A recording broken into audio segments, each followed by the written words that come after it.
Hello, hello. Welcome to the King Heroes Journey podcast. My name is Beth Martins. I always say that for the people that are watching the recording so they know where they are.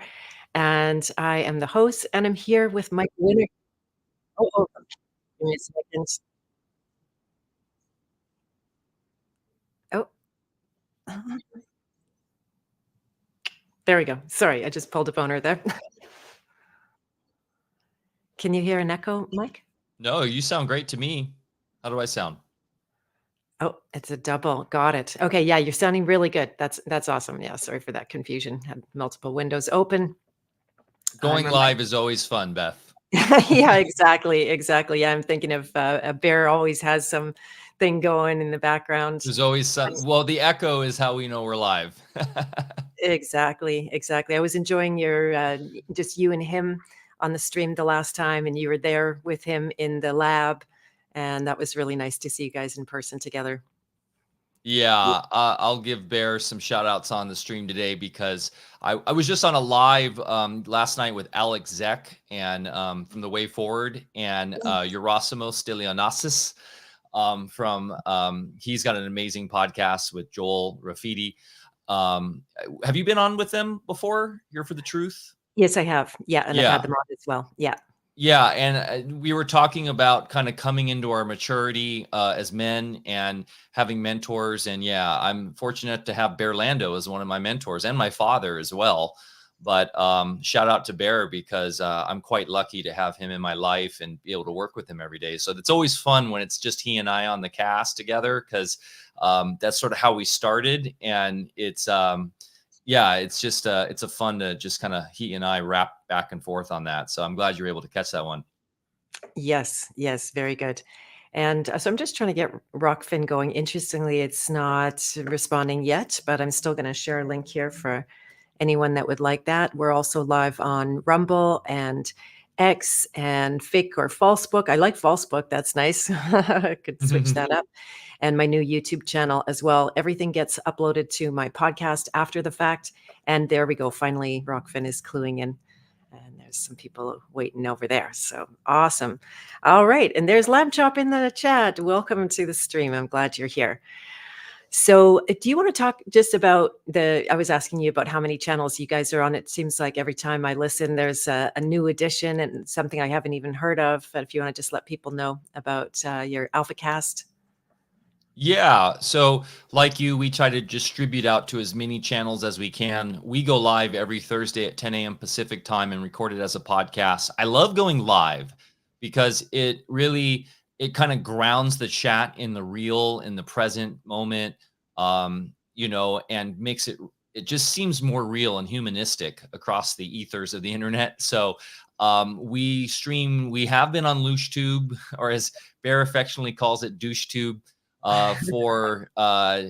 Since we started, we've been teetering on two strikes for what seems like forever. They like to keep us there on the edge, but we also go out to unite.live, which is Sayer G of Green Med Info's network. He launched that after he was heavily censored and kicked off YouTube as part of the Disinfo Dozen during the COVID scam. And that was 2021, I believe he launched that. And so we're one of the premier channels on there. He's been really supportive of us. So we stream on Unite. I highly recommend checking it out. Actually, Alex Zek's The Way Forward's on there. There's a lot of really cool streams on there, like Jim Gale and a lot of freedom-oriented folks that are really focused on health and wellness too. Which works with Alfa Vedic quite nicely. And then, of course, we did choose to go on Rumble as well. So we stream on Rumble, we stream on Odyssey, we stream on False Book, Fake Book, whatever that is. There are still a lot of people on there that follow us. So for us, it's like getting out to as many channels as we can. It just makes a lot of sense. And then now we're starting to upload all of our recordings to Chordal and the QDN network, which is a completely immutable, censorship-proof, fully decentralized, totally parallel platform, which we might discuss a little bit today. And that's really exciting to be on there because that is like gold standard of immutability. Once it's up on there, nobody's taking it down. So But yeah, it's really fun to go live, and I'm happy to be live with you today, Beth. Yeah, me too. And we're going to geek out a little bit on podcasting, what that's like in the back end.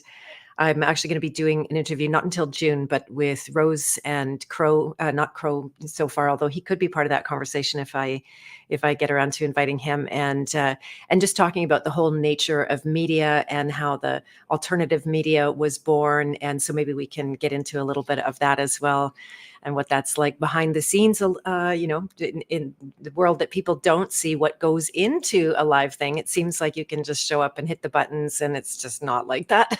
Well, let's be fair here too. We what many consider the alt media is now the mainstream media, right? And even a lot of elements on like Rumble and stuff are so cringe, and they're so paid for by big corporations that have come over and have captured alt media. So we're sort of the underground media, if you will. But yeah, it's interesting. I had a weird camera thing. Okay, I'm fine. It's interesting to see how we have really created our own network, right? Of people, like I was mentioning with like Alec and Yerasimos, and people have found us through other channels because we share, we cooperate, we collaborate with each other. We're not competing against each other. There might be some healthy competition, like, hey, I'm seeing obviously like Crow 777, they crush it. They're a huge podcast, and we look at their numbers and we're like, oh man, it'd be great to get to those numbers, right? So yeah, it's really exciting to see how, thanks to technology and the growth of community, that the true sort of truth media is really coming into a renaissance right now. It really is. And I love that you use the word collaboration. It was definitely what inspired me to have you on today, meeting you in person at Anarchapulco. What a pleasure. And, these platforms are great. I'm daily grateful for them. I will never put them down. I will actually never tell people to get off their screens, especially if they're watching you or me. Yeah. Exactly. And then this spirit overall with yourself and several of the speakers at the event was so collaborative. It was so in partnership. We were there.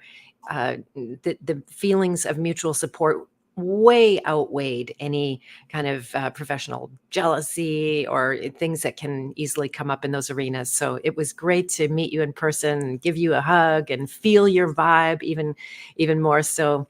So yeah, that was super pleasure. For those that don't already know Mike Winner, who is the co-host of Alfa Cast over at Alfa Vedic and heavily involved with all of the operations there, I'll tell you that Mike Winner is that partner and technical director for Alfa Vedic. He's also an off-grid farm and wellness, has an off-grid farm and wellness co-op focused on innovative solutions for a new era of self-mastery. And that's what we're here to talk about today, with thinking and destiny as well. He's very into health independence, personal sovereignty. So we're definitely going to talk about the sovereignty, self-governance topic. Mike, along with Dr. Barre Lando, who is actually in the House of Free Will, my private association, on Friday, going to be giving a workshop on one of his original subjects in health was bodybuilding. And yeah, exactly. Yeah. How to stay strong for these times and for what might be to come, which we don't necessarily know, but I know that being strong is really important to me, more important to me than it's ever been. We just had a workout at the farm. Speaking of farms, oh my gosh, getting an entire acre of garden ready for planting. We're a little bit behind in our season Wow. here in Canada. Yeah, really ambitious. We got involved. This is going to be our 4th summer. And getting to be part of that family over time, relationships have developed. I've just committed myself that every weekend I go and devote a day, and we get some of the produce, and I actually moved a tiny home to that land. So I have a bug out place and a little family that I could be part of. If Good things for you. really get crazy. Yeah, inspired by the likes of yourself and Bear and everybody out there, Ben Balderson, who's really preaching that. So it's super fun. And Mike has a bachelor's degree in film studies and history from the University of California, Santa Barbara. He aims to elevate the conversation of global consciousness through captivating, positive storytelling processes, new decentralized technologies, and life-changing health and freedom festivals, which we're going to talk about Music and Sky coming up. And his unique perspective and positive outlook on the current global situation is a refreshing breather. And that's why I return to Alfa Vedic over and over again, because it's not going to be the doom porn that leaves me in a puddle on the floor needing to recover from the so-called information that's being given. So it's a time saver, actually, because there is so much of that out there, and you can just zero in and go for the positive. So for Mike, We don't take pills, no red pills, black pills, purple pills. We just live. exactly. You got it. So for Mike, he says it's all about decentralizing power, returning to our spiritual selves in the process. He's excited for a future where free energy and regenerative agriculture give us the ability to create systems where we can live in abundance and not scarcity. So this is the key. If we can't hold the vision in mind of the world that we want, we're cooked, right? We're going to be at the mercy of other stronger visions that don't have our best interest. And so I'm pretty excited for this conversation today. As Mike already mentioned, he's the co-founder of Chordal, a new decentralized alternative internet, and co-founder of Music in Sky, which is coming up pretty soon. What is the date of Music in Sky coming up? Music in Sky starts on summer solstice, June 20th through the Okay. 24th. Okay. Yeah. Pretty soon. I 2 might. months out. All right. Yeah. I'm actually headed to Texas at the end of May to see Alex Zek. I'm going to be doing an interview with him live in person there and giving my kid an experience of what brisket, and he's going to get cowboy boots. And Nice. he loves, any state that's open carry, he's all over it. Oh, So, that's great. Yeah, Texas is that place. yeah, exactly. And hello to Thunder Chicken. I'm glad you're here. Do come say hi in the chat. And if you have any questions, feel free to lay them on us. We're happy to talk about it. So let's dive into the topic, unless there's anything you want to say in Well, addition. no, I mean, I think you put forth something really powerful, which is if we don't take charge in creating our own reality, others will. And that's the nature of how the metaphysics works on this physical plane and the physical world. It is a world. Nature in and of itself is a running program that is devised and created by intelligence, and we had a role in that. We'll get into thinking and destiny today. We have fallen to the physical world because we are unable to balance our feeling and desires as what we'll talk about today is the triune self, which is our infinite, immortal self that we have progressed to over billions of years. And so in doing that, we are in a realm of cause and effect, of thinking and destiny that is all related to literally the thoughts that we project out. And so if we are not taking action and actually being active in how we think and really being responsible with our thoughts, then others will be able to manipulate our reality. So we're going to get into a lot of stuff about discipline and self-responsibility today, and also just how fun it is once you really get to understand how this all works and how there is no victimhood here. There is no stress about the other or what the black pill folks are out there talking about, because literally you create your own reality. And I will say, Beth, you hear this a lot in like new age circles, manifestation, and there's like all these thought leaders and really cult leaders out there that talk about this stuff, but they're still missing a lot of the core law and metaphysical sort of foundation of how it works. And I think if we don't really start to get a better grasp of that, people can be doing more damage by following some of these more new agey concepts without having the grounding focus on really how it all works by law. And it is what we're talking today really is law and how the law works. So, which I know you have done a lot of great work with in the past and what you still do. So I think you'll enjoy this topic today a lot. Yeah, the more I studied about the law, the more it all like dissolved and fell apart and became a big, question mark. Yes.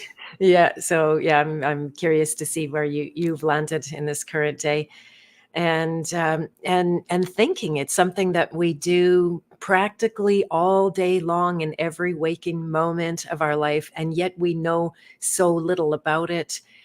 Personally, I see it as if there's a circumference and a circle of experience, it's way at the edge on the circumference, right? So it's observable. Many people actually don't even observe their thoughts, but when you can, it's still got so much distance to the center, all kinds of things that are happening there. And if you try to wrestle with your thoughts, good luck with that. That's not a good path, because they wrestle back and they actually get stronger, especially the ones you don't want. So I'm very curious to hear what you have to say on the subject.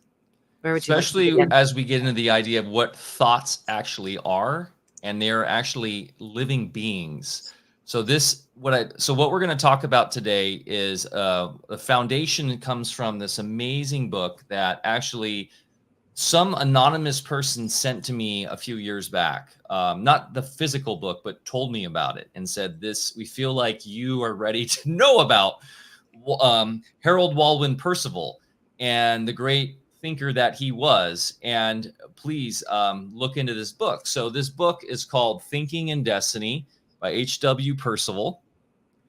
And I was immediately attracted just to the cover of the book. And there was something about it, that this sort of nesting concept of reality.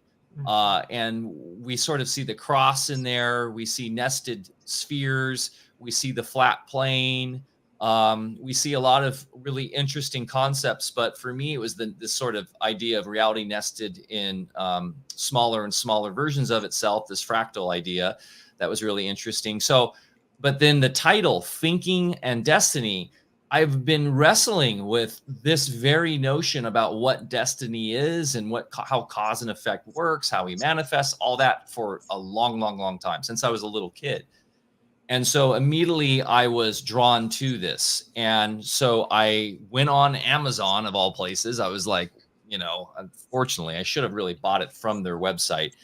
And I purchased the book immediately. And I got it in a few days, and I dove into it, and I was absolutely obsessed with it. You can see that I've tabbed lots of tabs here. Yeah.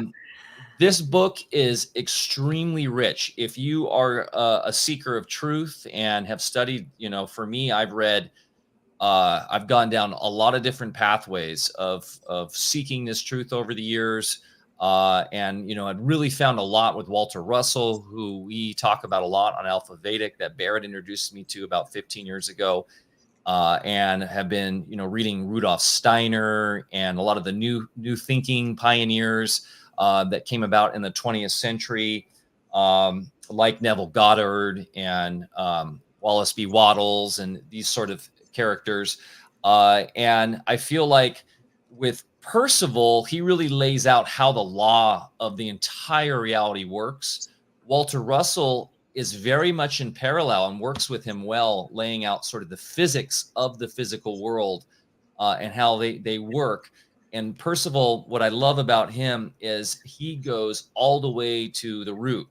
Now, a little background on him is there's really no controversy around him.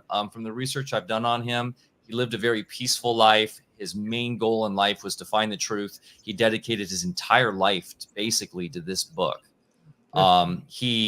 It's funny enough, he came about in the late 1800s. He was seeking this as a child, like, what is truth? How does this world work? How does reality work? Is there like a governance? Is there somebody in charge? Is it just this God character, a God entity, or is there some higher intelligence, etc.? And he was actually, I think he was maybe in his late teens. He was sort of drawn to the Theosophical Society because they were huge at this time. And you had them touring through the United States. And of course, you had Blavatsky and her and the Colonel with her and stuff. And he actually went and saw them in New York in the late 1800s and was sort of drawn to them at first, but then started to get sort of pulled away from them when he saw sort of the infighting and a lot of the ego involved. But he was drawn to a lot of that esoteric knowledge in there. And until he had a moment of illumination, literally walking off a curb in New York City in, I think it was like 1896. And he speaks to it as like a light of intelligence hit him. And he became fully conscious of capital C consciousness. And in that moment, he saw how the entire reality structure worked. And through basically connecting with what he came to know as his own self, his knower. And so he, with this illumination, which wasn't from anything else and outside of him, wasn't coming from, some sort of ascended master or some channeling or anything. This was literally a light of illumination directly from source, from capital G God, whatever we want to try to call it. And this opened up new channels in his physicality, in his ability to ascertain truth. And he created a system of proper thinking where he was able to focus what he calls the light of the intelligence onto a subject matter and get to the bare bones truth of anything through a specific type of thinking. And in doing that, he was able to translate what he was finding to, he actually couldn't write it because it took so much focus that he had to vocalize it. And then he had someone who assisted him writing it down. And he did that for over 20 years. And that became Thinking in Destiny. So he worked on this for like 25 years, and then he edited it for another 25 years. So this was literally 50 years of work, this book. And there is the Word Foundation, which carries on his message that you can go look up. It's a nonprofit, wordfoundation.org, I believe. He did pass away, I believe in, was it the 60s? I think he lived about 85 years old. And, but he stressed that it was not about him and his personality. And he didn't write much about himself. There's not really much about him out there because he wanted just the information to stand on its own.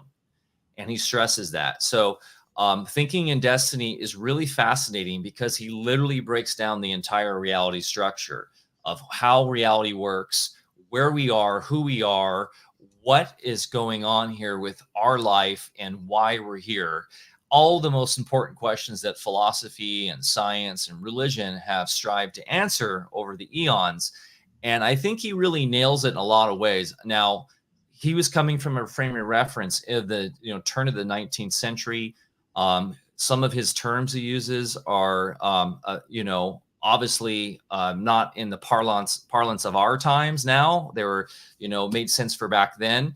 And as Barre and I talk about on Alfacast, we're always about progressing. We're always about evolving forward in how our understanding of how this works. So we don't just rest on the laurels of these giants that we are standing on their shoulders, and we are, like the Walter Russells and the Steiners, etc. We are taking that and using whatever we know now to evolve reality and truth. And I think Percival would be a huge fan of that because the underlying sort of understanding of how reality works for him is that all of life, everything in these nested worlds, which I'll explain shortly, is all about progression from the most basic unit of nature all the way to ultimate intelligence. And we are on that line of progression.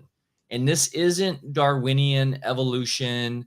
That used to trigger me a little bit when I was first listening to Cliff High. If you guys know who Cliff High is, he's the only other person I know who's ever talked about this out on in the internets, that except for there's some smaller channels on YouTube and stuff that do talk about Percival. And he would mention this and I would kind of get triggered by it. I'm like, oh, evolution. No.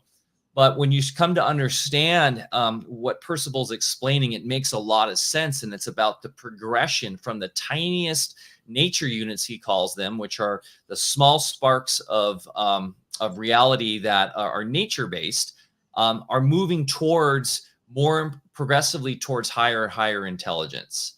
And so what are we? What are we here now? Like, what are you and I and all of us here on planet Earth? I'm still using the improper language. Earth, as we'll get into, is not a planet. Earth is one of the four elements. Earth is the clay of creation. Earth is the fundamental element of this physical realm that we're in. That is Earth. Earth is not a spinning ball flying through the vacuum of space. Another thing I love about Percival is he really takes the traditional alchemy, the understanding of nature and reality through the four elements, and he applies that in a way that's breathtaking. Hmm. So the earth that we are on here is the school of learning to go back to our original progress state as an immortal triune self. Okay, what the hell does that mean?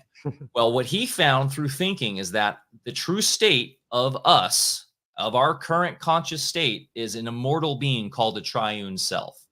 We are literally that is where we see historically in all the great traditions this idea of Trinity, right? And we see that interplay through a lot of classic, of course, alchemy. Of course, you see it with the spirit, soul, and body. You see it with the Father, Son, the Holy Spirit in the Christian tradition. You see it with Osiris, Isis, and Horus, the Egyptian tradition, Brahma, Vishnu, Shiva, Mercury, sulfur, salt from the alchemist. The Trinity is ingrained and embedded in the physical reality here because that is essentially pointing us towards the true reality of who we are as the prime movers and shakers of the physical plane. So we are of ourselves are of a triune nature. And I mean, literally how time works is triune, right? You have past, present, future. Literally every day is triune with the sun. The sun sets, it rises to the noon position in the center, or sun rises and then to the noon position and then sets. It's really trippy when you look at the Trinity and how it's everywhere around us. Could I Even jump the in? Pythagoreans said 3 is the primordial number because 1 + 2 + 3 = 1 × 2 × 3. They played with the numbers and they all equalized in the Trinity. So what is our triune self? Well, it is based on the knower, the thinker, and the doer. So Percival was able to basically tap into this through his own knower.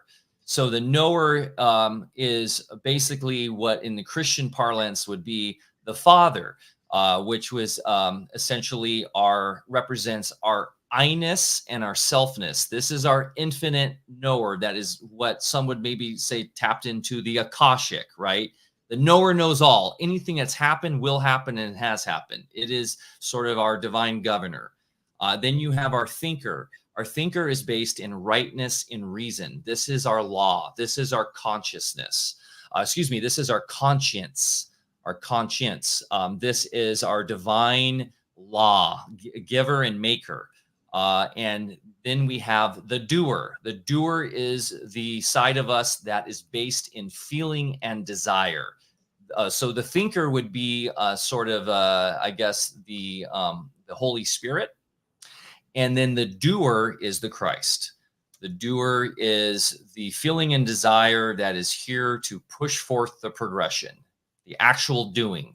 And we are in this body, the doer in the body. And what that means is the doer who was part of this triune self in what Percival calls the realm of permanence, which is in the physical world, but is an invisible realm of permanence of perfect, balanced nature. We fell. And of course, we see this story of the fall ingrained in a lot of great religious traditions. All right. And we see it in like the story of the Garden of Eden. You could almost consider Eden to be that realm of permanence, essentially. And we, as an immortal triune self, our role there is to not only progress towards becoming an intelligence and governing all the law, but the triune selves actually govern the physical realm here, and we are considered to be sort of university machines for nature. So nature is coming through us, and we'll get into sort of how body works with Percival because it's really interesting. But nature is using us to learn and progress. So nature in and of itself, each unit is progressing to eventually become a triune self and to become one of us. And so our role as these sort of university machines, as these immortal triune selves, is to be the ultimate sort of reflection of perfection. And in doing that, we have to, as our doer, using feeling and desire, feeling being the feminine side and desire being the masculine side, have to have that in balance. And so we have a test where we separate as a feeling female, because our triune self is sexless and perfect, but we have our final test before we move to become an intelligence. And that is the separation of the female and the male. And if we don't fall into the senses, if we don't fall into the separation, we pass that test and we move on into becoming an intelligence. But those who don't pass that fall into the physical realm of causality, time, and death and reliving. And that is essentially what we are, is we are a doer now in the body, in the physical realm, because we failed that test.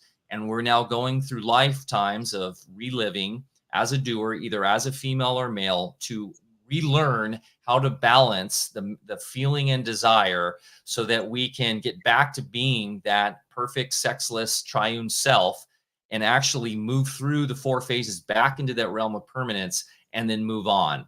So essentially, that is like kind of the core background of where Percival's coming from. And it's really interesting because it relates a lot to Gnosticism, Western mysticism. There's a lot of course, Eastern tradition that touches all in this. And I feel like and this is just kind of scratching the surface of his cosmology. But it's really interesting to see how, and I know you, Beth, talk about this idea of feeling and desire and the balancing of the female masculine, how that plays a major role in archetypes, in conflict, in sort of resolution internally with who we are, and to kind of come to the understanding that feeling and desire is actually how we think, and it's actually how we process thoughts, which we can get into in a second. And it's the generative, the desire is the generation, it's the masculine, it's what generates, and then the feeling is the feminine, which allows for it to grow and to prosper and to go on the right path towards rightness and reason. So anyways, that's kind of a start to Percival. Do you have any questions coming out of the gates on that? Yeah, I was just going to jump in and ask about would the triune also be considered with the masculine, the feminine, and how I relate to it is the tension between the masculine and the feminine. You can also think about electricity, the anode, the cathode, and the resistance.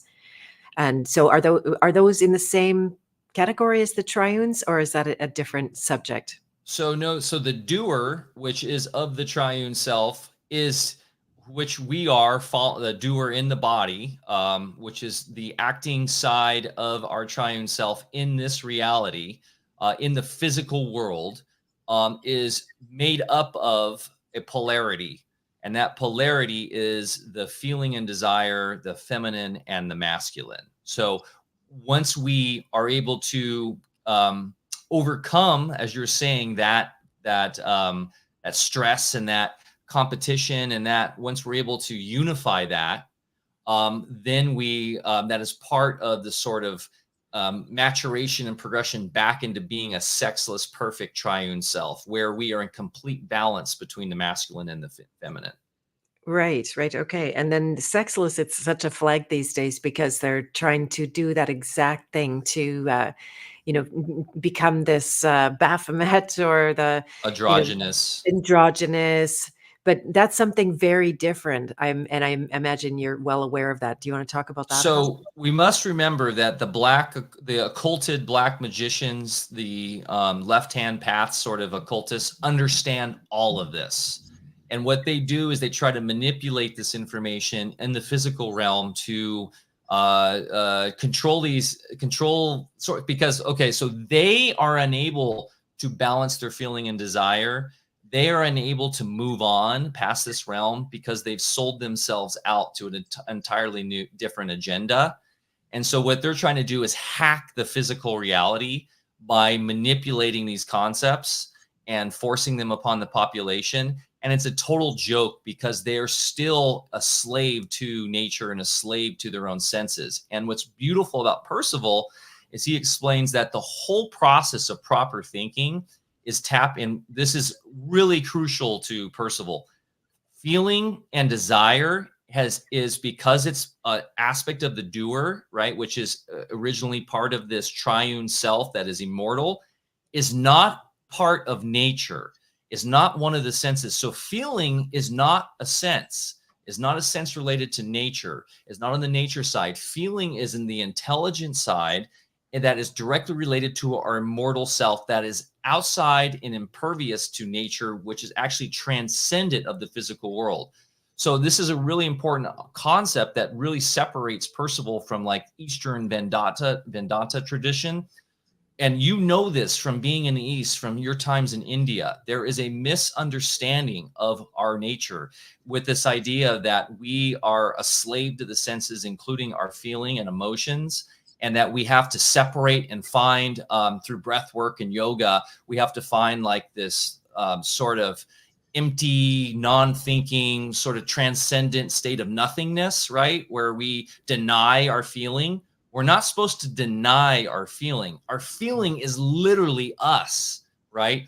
Our feeling is directly related. And what I love about Percival too is he really respects and understands the body, that we are not an animal. Okay, that's another psyop, that we're somehow this evolved animal. This form has always been here. It is infinite. This form has always taken place as a divine form for us as doers in the body in the physical realm. This is all we got, and this is what we'll always have. We're not some goo that came out of the primordial waters or some sort of DNA experiment from some dark overlord aliens. No, this is a divine projection of physicality of nature for our doer to populate inside of.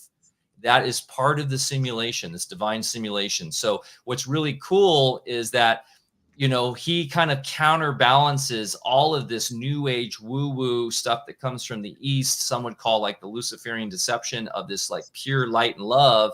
He grounds it in the body, and that we actually have to do the work here in the physical realm here to progress back to being that triune self. So feeling is not a sense. Feeling is transcendent of that through our doer, who is trapped in the body, but also does have a direct connection to our thinker and our knower, by doing the proper process of thinking and processing and how we actually think. And that is the goal of Percival, is to get back to thinking without creating thoughts. Okay, what does that mean? When you create a thought, you are interplaying with nature. You are essentially manifesting something on the nature side in the physical reality. What that does is that creates destiny. That literally has ramifications in the physical world. And there's different types of destiny. There's physical destiny, there's psychic destiny, there's mental destiny, and there's noetic destiny. And that's based on the four realities, the four parts of reality that he gets into that are all related synchronistically to everything. The four worlds that I was showing you on the cover of the book relate directly to the four parts of our body, which relate directly to the four planes within the four worlds. It's all fours. Nature is all built on fours. And so we have basically a duty to relearn how to interface with our triune self, so that we are thinking using the light of the intelligence and discovering truth, versus just either one running, like you were saying in the beginning. Most people are running just autonomic thinking. They're just running programs themselves. They're literally just being a nature machine. So they're letting the senses and they're letting the elementals control their thinking.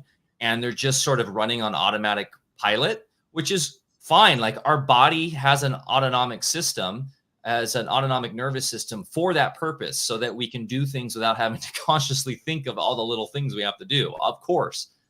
But there's a higher calling here, a role that we are to play with proper thinking. And when we're doing proper thinking, we're actually circulating the initial thought through coming out of our desire, through our feeling, and then that's our doer, and then that gets processed into our heart, and that organ is directly related to our thinker, and our thinker lives in another world, okay, one of those nested worlds, and is essentially we can connect. We're always connected to the thinker. We just don't know that.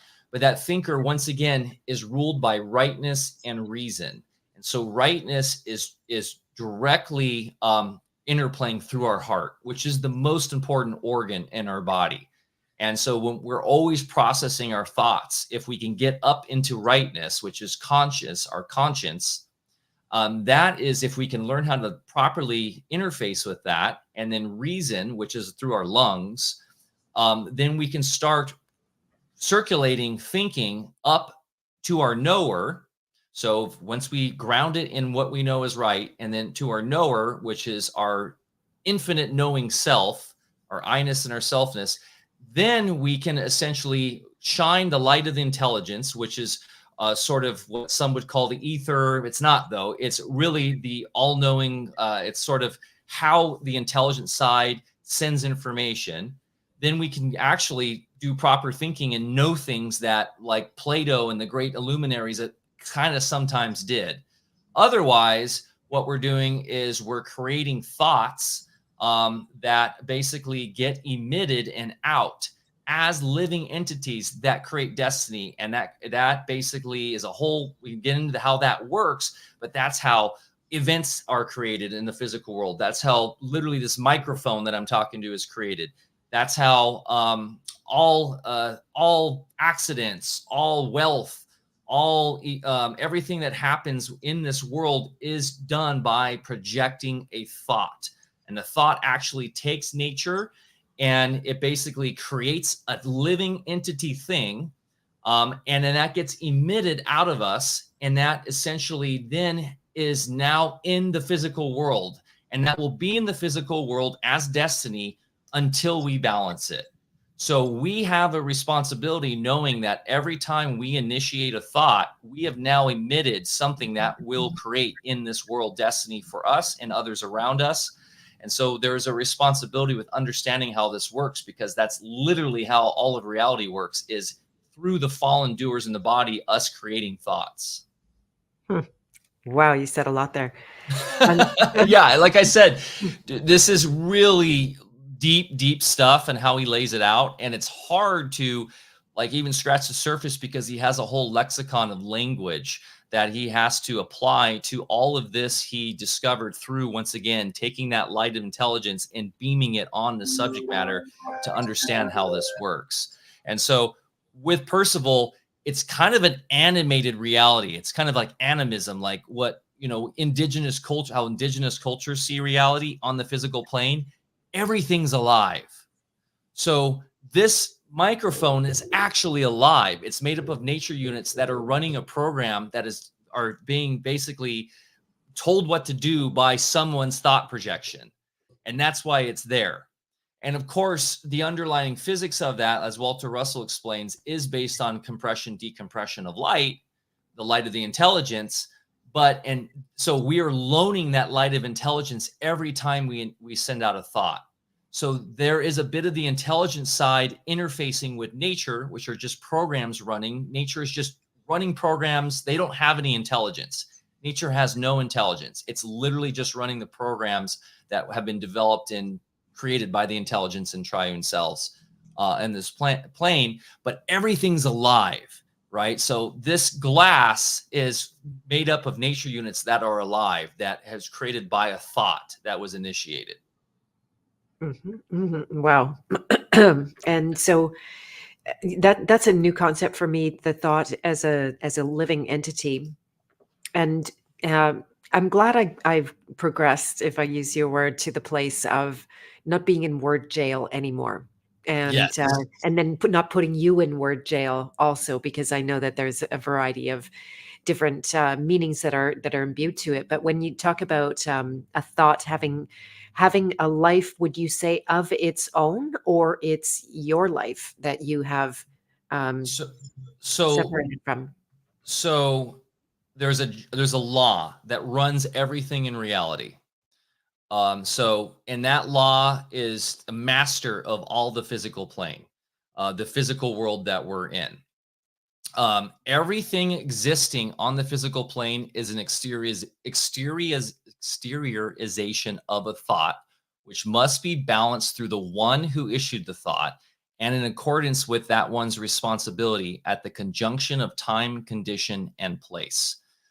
So these thoughts, these living things, are just made up of nature units, which are the elements. So they are radiant, they are airy, they are fluid, and they are earth, or they are physical. Okay. And those are just the four elements. So Okay. everything is made up of the four elements of literally fire, air, water, earth. Those elements are alive. They are alive in that they are living nature units, but they are running on a program. They are not conscious of being conscious. They are just conscious of running their program. And that program is set forth by the laws. The laws are governed by the intelligences. And we, as doers in the body, we have the power to initiate thoughts, to control them in any way we like. So we literally control this entire physical realm, everything. Now they're running on these laws. Nature, as we know, runs on laws, right? All of nature is basically running as a program on laws. However, what's trippy is these laws can be even changed if they're in accordance with the master law of thinking and destiny. So if we had enough evolved triune selves that decided in governance that it was time to shift the literal natural laws of the reality, that could be done.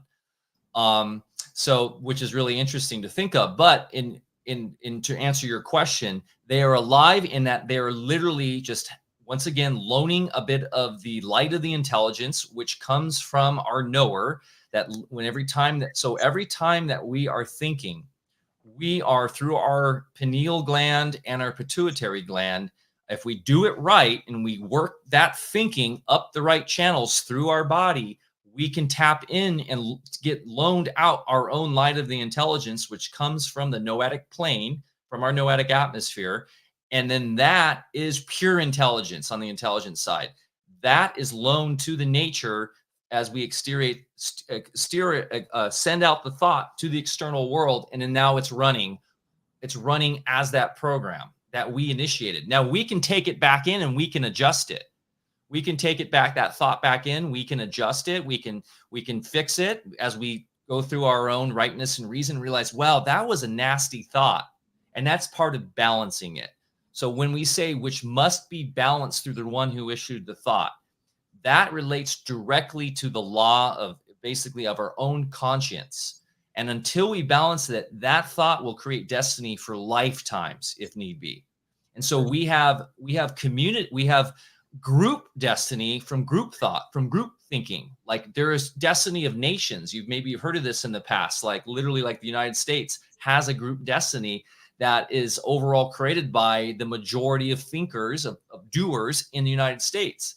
And so it's incumbent upon us as a country, as a nation, as a people, as any kind of groups that you create to be aware of this and balance these, or it can lead to total disaster.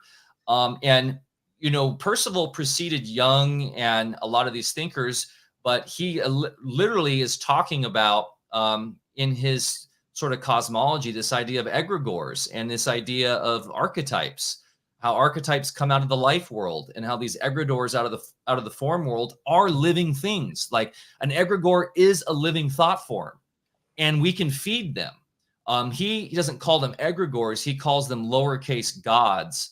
So he'll talk about, for instance, the destiny of money, of people who are manifesting wealth, how they can often, what they're doing is they can literally feed a living thought form that he calls the money god, which will demand their light of intelligence. It's hungry for it. It feeds it because it requires it, because in and of itself, these lowercase gods or egregores cannot do anything. They require us to give them the light, to feed them through our thoughts, right? And so people then end up becoming sort of slaves to their own thoughts. And because they've created these egregores or these thought forms that then rule them, that control them, and that they end up creating religions around. almost all religions are literally people that have fallen prey to their own thoughts and their own creations. So what's interesting about thinking in destiny is it really is about self-governance and taking charge and understanding that it's all about what we do here. It's not about some entity or some deities or anything like that. Those are literally all thought projections. Uppercase God is the intelligence, right? It's the prime intelligence that we're all progressing towards in the end. So it's consciousness. It's capital C consciousness. And so, yeah, this could maybe flag some triggers here, right? Like, No triggers, yeah. but I just want to clarify, because to me, one of the primary qualities of life, but I'm getting there's a different breakout here, but the quality of volition, the ability to choose. So what I'm understanding, if it's correct, is that once you project a thought out, it has a life like nature does, but like you said, it's only following programs. It doesn't have any will of its own. It's not a free will entity. Correct. And then The would you say only that free will, the only free will in this reality are the fallen doers. The fallen doers are the only things that actually have free will. So animals don't, plants don't. Those are all programs running. Mhm, So mhm. what are animals? And then Animals are the crystallization, or essentially the physical manifestation of our unprocessed feelings and emotions. So when so our feelings and desires from the doer. So when we die, when our physical body goes away, which is based on a physical destiny for lifetimes and lifetimes that we create for ourselves, when we die, so this gets into the idea of the soul. So according to Percival, almost all religions and esoteric traditions have gotten a soul completely wrong. The soul is not us. We are a triune self, right? We are an immortal triune self. The soul, what he calls the breath form, is a nature, part of nature. And all it is it acts as sort of a memory sort of form, carrier for our feelings and desires, our thoughts and everything. It holds that for us, so that when we die, what it does is it releases those all of that stuff, the thinking and all the stuff we created here, back into nature, in the form of animals. So animals are a representation of all of our current feelings and emotions. They represent all of whether it be avarice or love or whatever, they represent in different animal forms. And so in the realm of permanence, where the immortal triune selves are, there are no animals. Animals are specifically on the nature side, and they're different sort of programs running based on our feelings and emotions. So they have no free will. And then once we come back through the stages of death and reemergence, back eventually in sort of reincarnation, back to relive again and try it out again, those animals die. Those are feelings and desires then come back into us because they've never been balanced, and then we still are dealing with them. So this idea of karma related to the soul is very different for Percival. We are not the soul.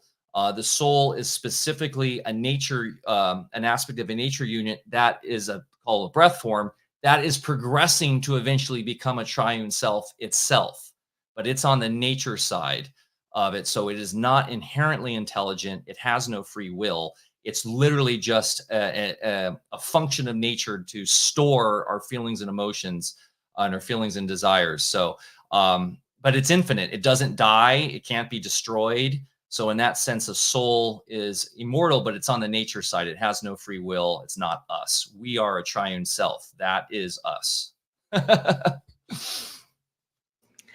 Alrighty. I'm having a hard time just grasping the cosmology here, even to begin. But so when you talk about that triune self, the knower, the father, does that have any free will, or you said that only the doer has the free will? Sorry, the triune self. Yes, of course. The triune self is all us. It's all one. So, but the knower is one of the three. yes. So the So knower, does the thinker, knower and doer have? is us. We are separated from them because the doer, which is the feeling and desire aspect of the triune self, which is the mover and shaker. It's the one who's actually doing, taking what the thinker knows from the law and what the knower knows from all reality memory. The doer is the one progressing stuff. It's the one who's actually doing the stuff.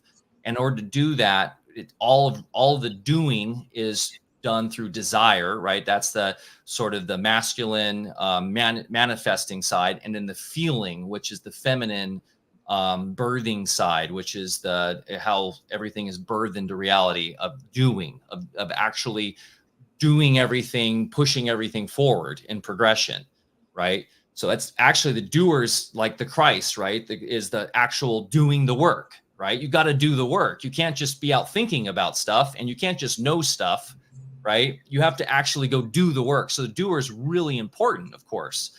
And so the doer goes through that test, and then we failed the test of balancing the female masculine, the feeling and desire. So now we're here as a doer in the body, in the physical world, which is a tiny aspect of the entire reality structure. It's a very small bandwidth of the reality. But the physical world we perceive through the senses, which are all on the nature side. So that's why we have a lot of limited perception currently, because we've been lost in the senses, thinking that is reality. But that's not reality. That's just a small fragment of reality on the nature side. On the intelligence side, which is where our thinker and knower live permanently, that is basically an entire, so if you look at the nested worlds here. So could I interrupt with, because I just really want to get this basic cosmology map here. Sure. And it's so you've got two worlds. You've got nature and intelligence, and the intelligence is represented by the triune self. But we're not that. We are only the doer because we failed, and then free will is a property of the doer, but not of nature. But is it the property of the knower, and the thinker? That because if we have free will, are we that triune? Not the failed, or like, because you're talking about a failed, divorce from the triune, right? Yes. That it's a fallen. So then where does the power of the free will come from in that divorced element? Is it from the Father and the Holy Spirit? Do they have free will and make choices? I'm getting the soul is more nature and not a free will. So the progression of reality comes first and foremost, starts at the nature side. So it's not a nature world versus an intelligent world. That's just the progression through the worlds, starting at the most base element, and then the most basic nature element, and then that progresses towards actual intelligence, and then at one point through what he calls an Aya. So basically, as a nature unit progresses by learning through the triune selves, it becomes more and more closer to having intelligence until it becomes what he calls an Aya, which is in us, which is right at the middle between nature and intelligence. And then you cross over and become a triune self. That triune self is the first sort of being, which is what we came from, of in perfect immortal intelligence. And then that's moving towards actually becoming intelligence, supreme intelligence, and then like the all intelligence.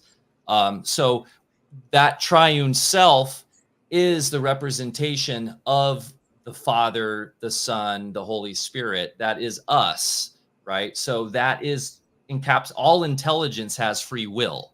So anything on the intelligence side is free will. So the knower, it kind of gets weird because it's like the whole problem of the Trinity, right? Like, is the Son, the Father, the Father, the Holy Spirit? Well, they're all one, though.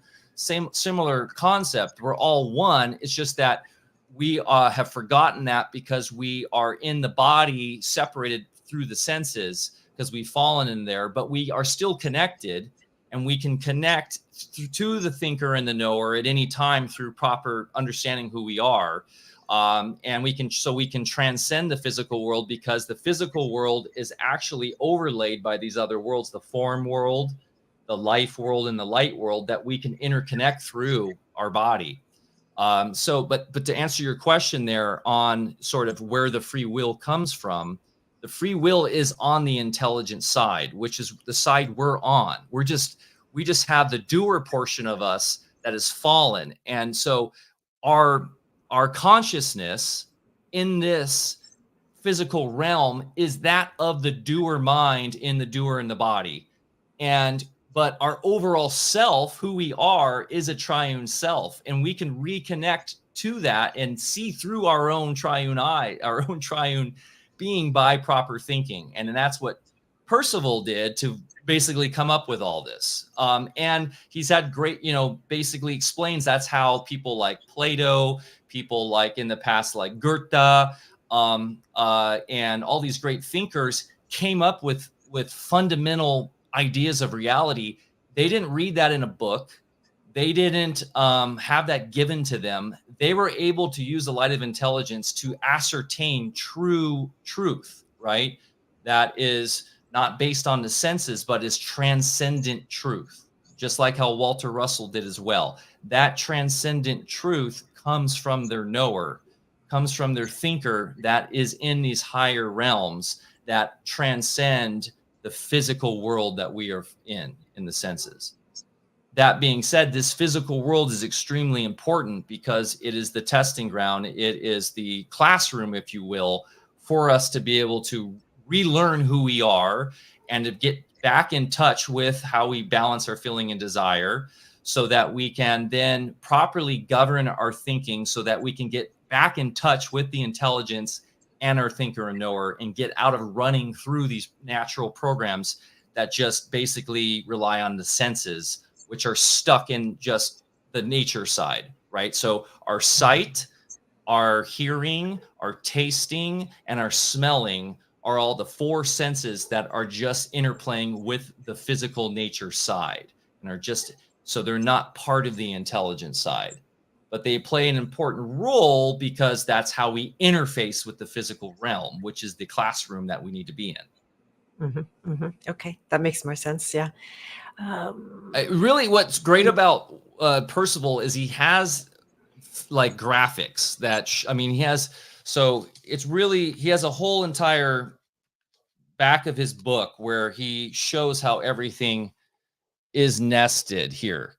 And I think it's good to see this visually so we can kind of understand like literally how this is all nested. Remember I talked about the nesting in the beginning. So this right here is showing the physical world, and most of the physical world, which is based on the earth element, right, is actually not even perceptible.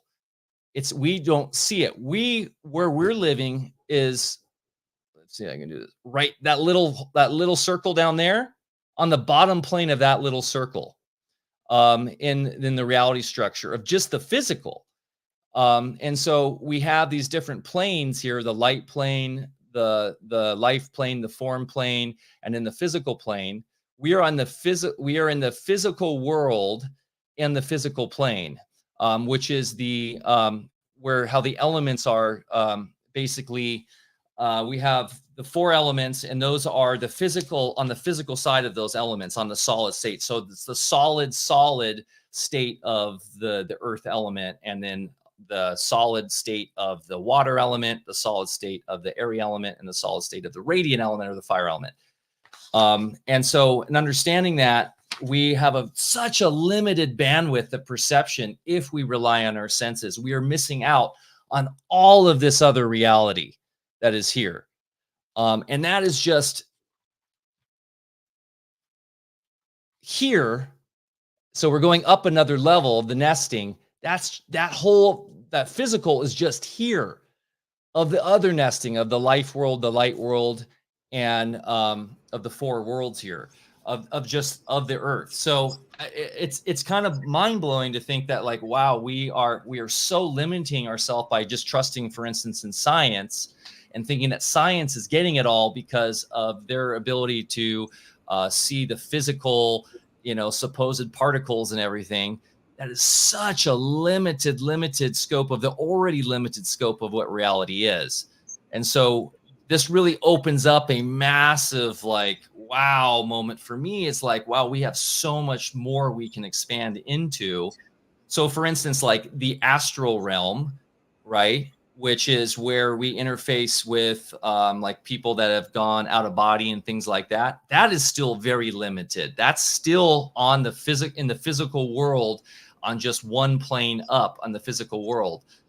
So what Percival talks about is like with proper thinking. So on the astral, you're still interplaying with nature. Nature's still in there and it's still deceiving. And there's all sorts of deception going on in there in your sight. And he talks about the 4 atmospheres. So we have the physical atmosphere, we have the psychic atmosphere, we have the mental atmosphere, and the noetic atmosphere of our triune self. So these atmospheres are all transcendent of us, no matter where we are.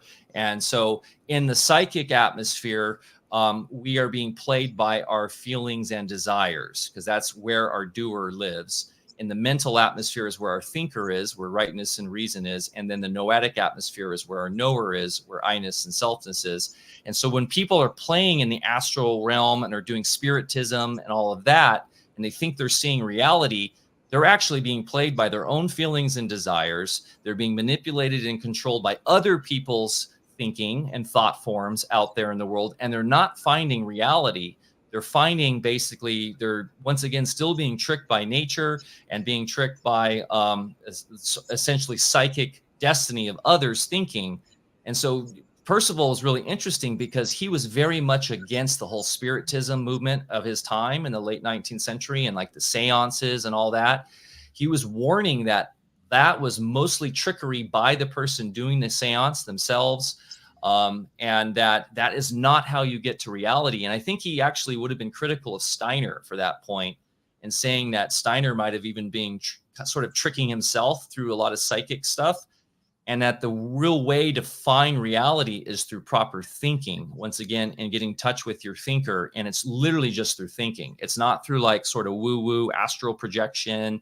That stuff, you can do that stuff, but you're not going to get to the true reality structure, because you're still sort of in a psychic atmosphere, being interplay with other people's thinking and sort of other thought forms and feelings and desires from other doers stuck in their body that don't know what they're doing, which is really interesting. So yeah, I mean, it's a really deep book, Beth. It's really even hard to talk about because it's so rich and there's so much involved with it. And it's so different. Yeah, it's redefining a lot of words also. So I'm just trying to get the lay of the land and to contemplate it, and then so just to clarify, the soul is nature, not part of the triune, or it's the progression. Soul is progressing to the triune. Is that how you would say it? Soul is just what he calls the breath form. So everything has a passive and an active side. So the breath form, what it does is the transference allows us to come in and out of nature.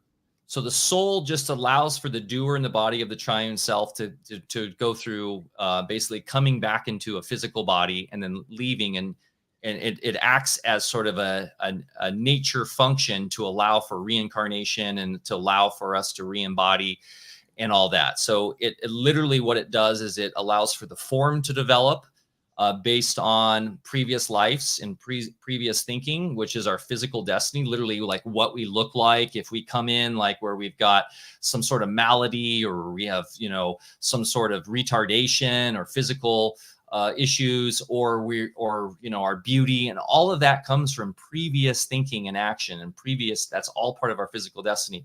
The breath form, or what many would have called the soul, that just acts as part of that memory to allow us to carry over those lives between each life stream.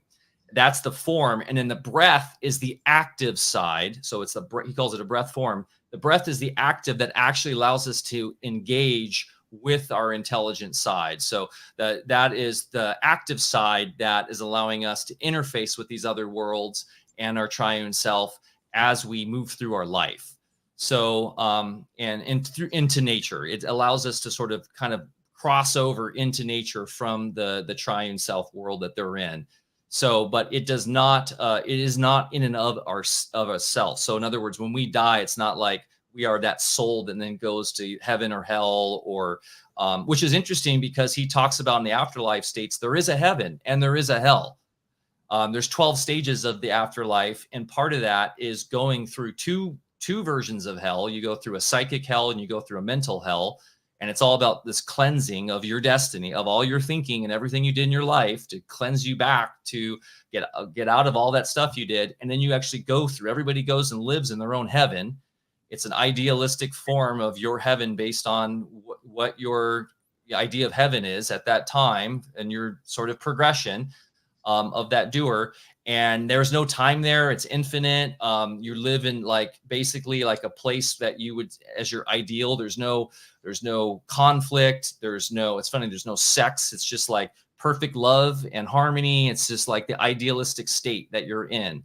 And then you eventually come out of that and you wait once again to re-embody based upon the place and the events and everything that has to come together to allow for you to come back into the doer to come back in the body, and then start the lessons again and to move back towards becoming a triune self. And which, not to add more craziness, but he says there's 12 doers. So we've split into 12 versions of us. So these 12 doers are constantly coming through to eventually re-embody back to that perfect triune self. There's 6 female versions of us and 6 male versions of us. Okay. So yeah.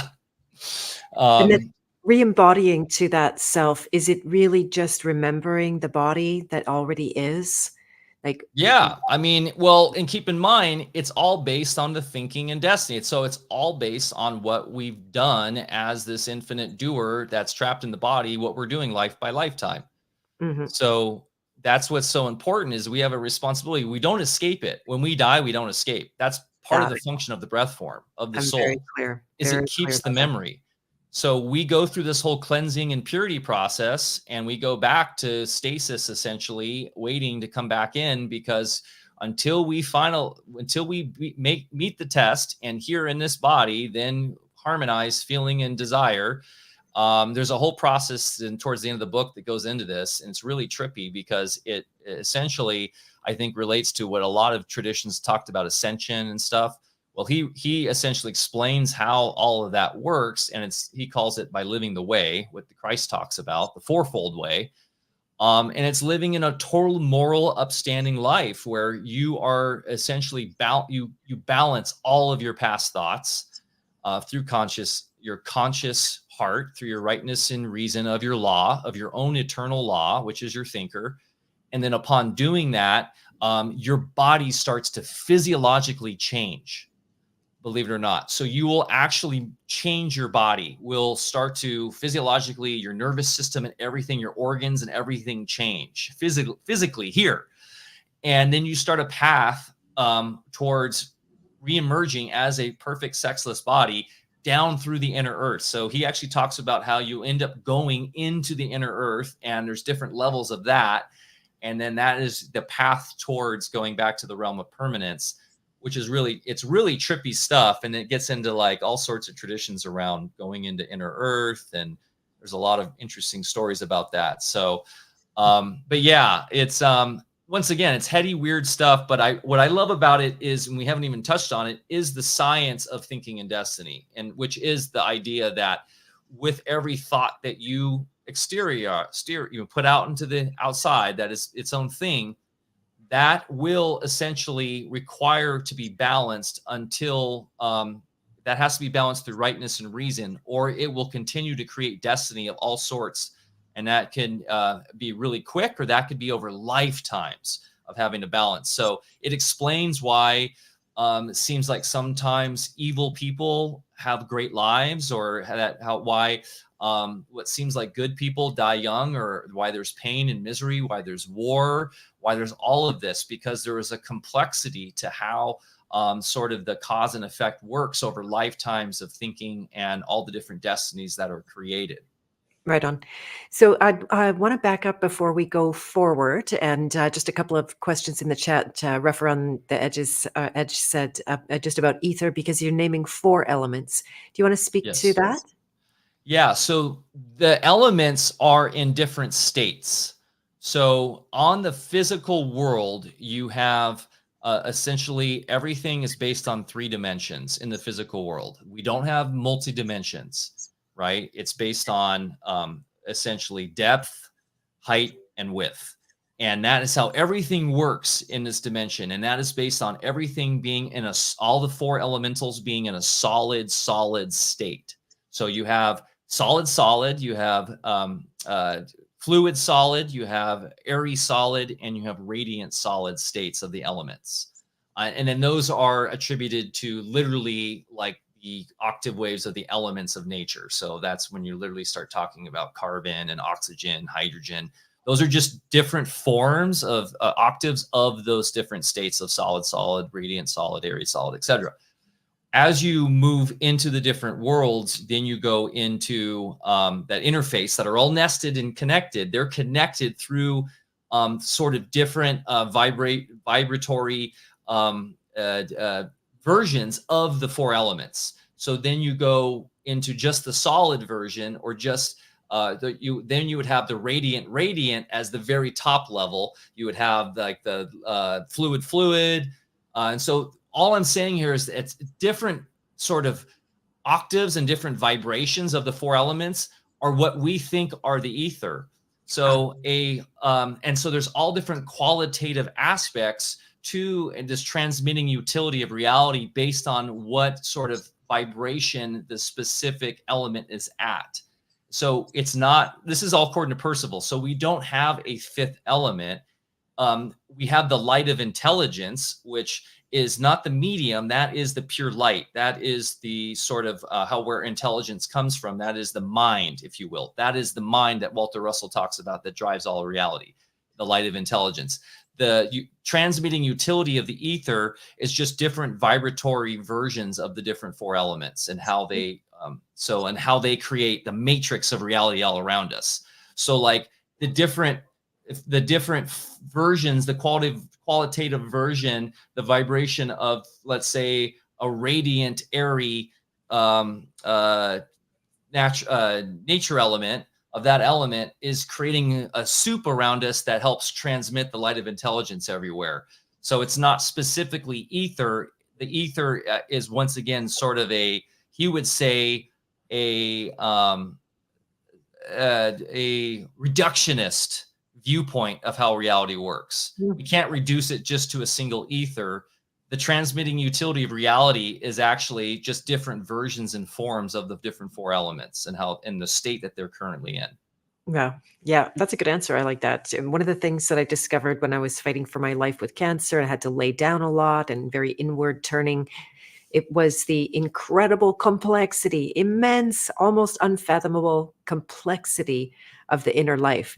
And that's why I made it my mission to simplify and in many cases grossly oversimplify, just so that people could begin to do the work, not have to reach, a vision of that. The average person doesn't have that kind of time on their hands to look into it. So yeah, I'm not surprised to hear that. And then there was I think also no doubt related about the 4 senses, but you didn't include touch. Is there any reason for that? Because so touch is inherently it uses the neurologic system that is tied in with the doer and feeling.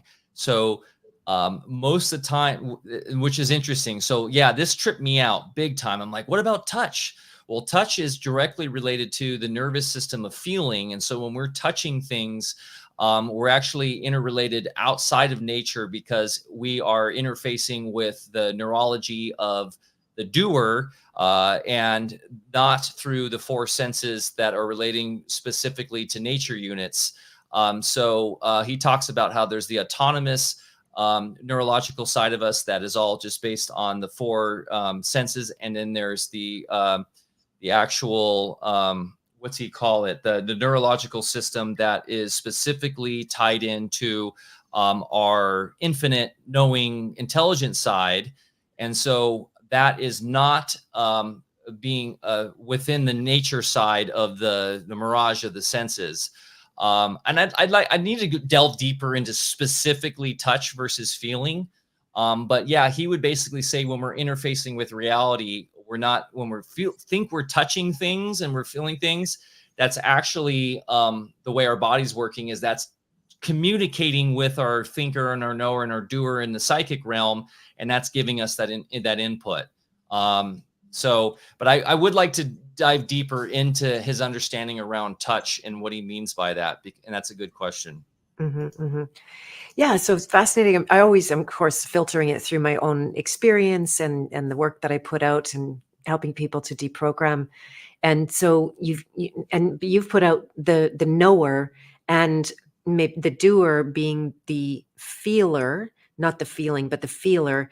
Yes. And then the sensing and the knowing are different, right? When you're sensing, you receive sense information.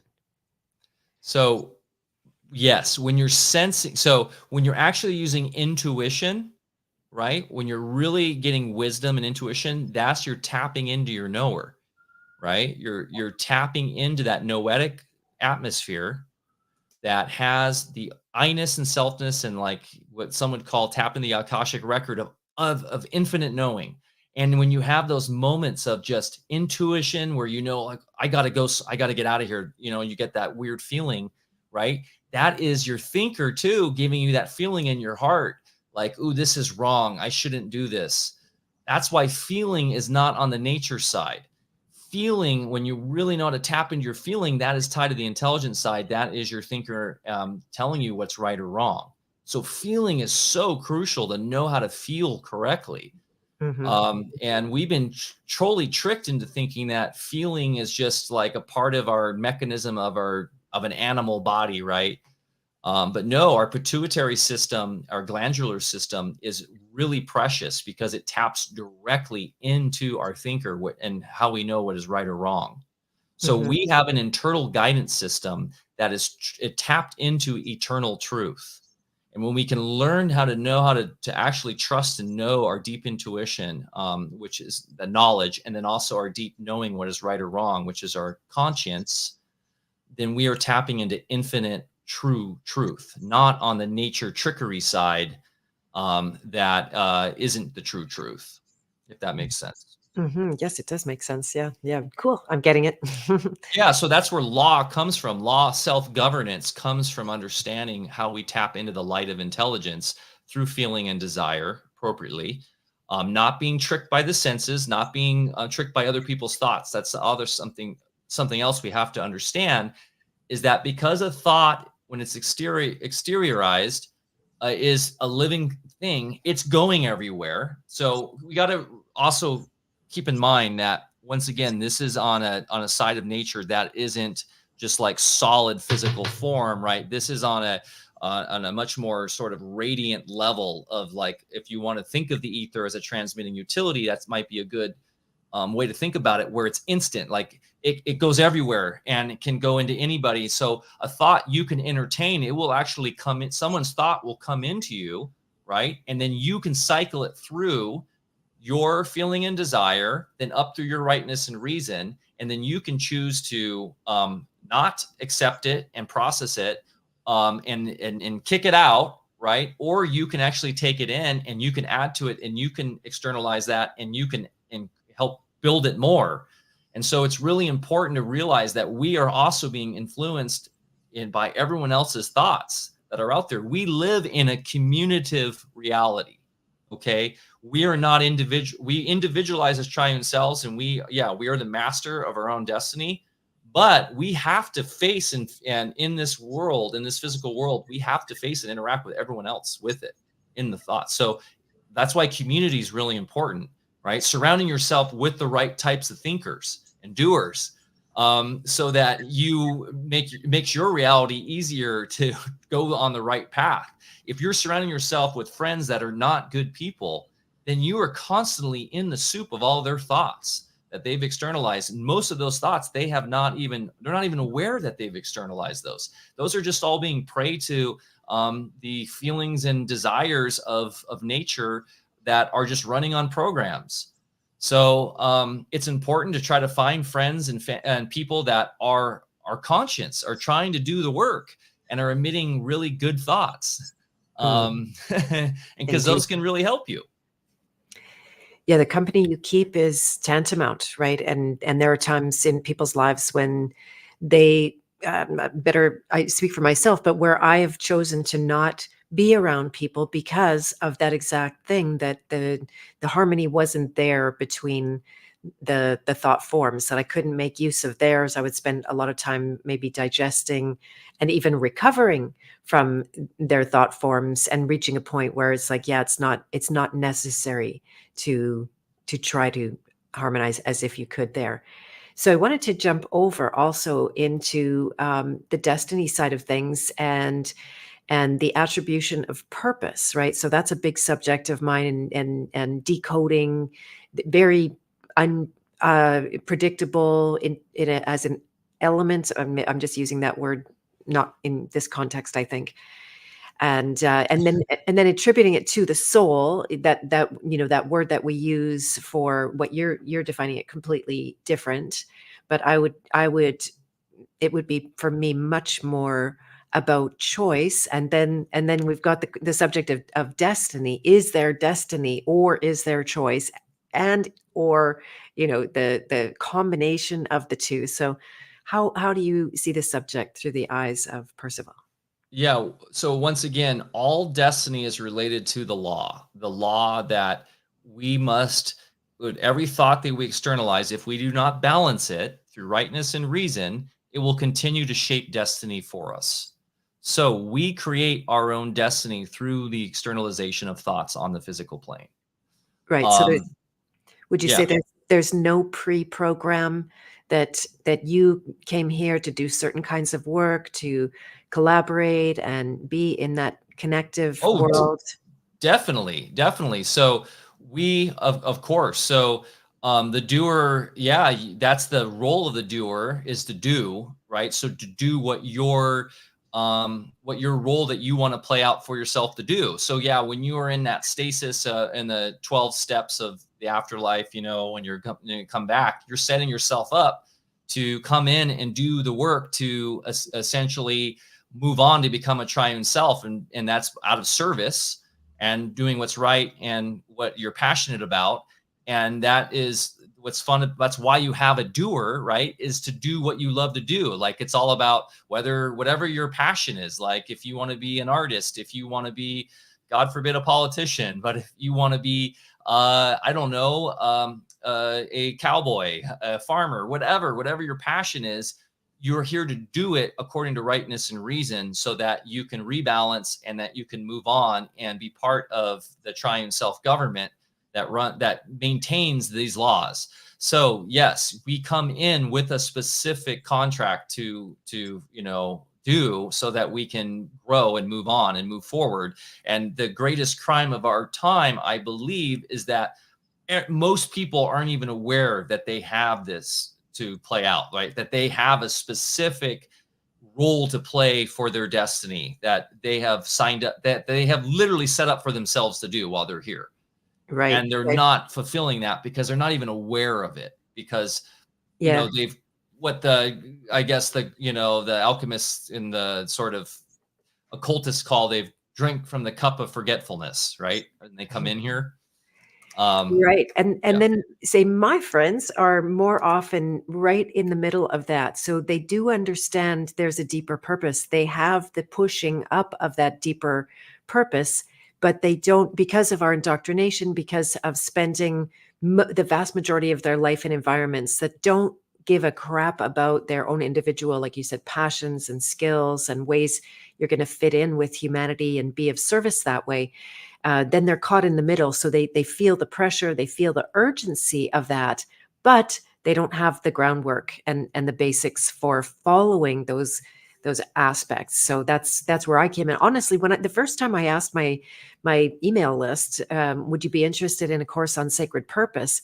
And I had, like, everybody's hand got put up. I'm like, oh, really? I took it for granted everybody knew.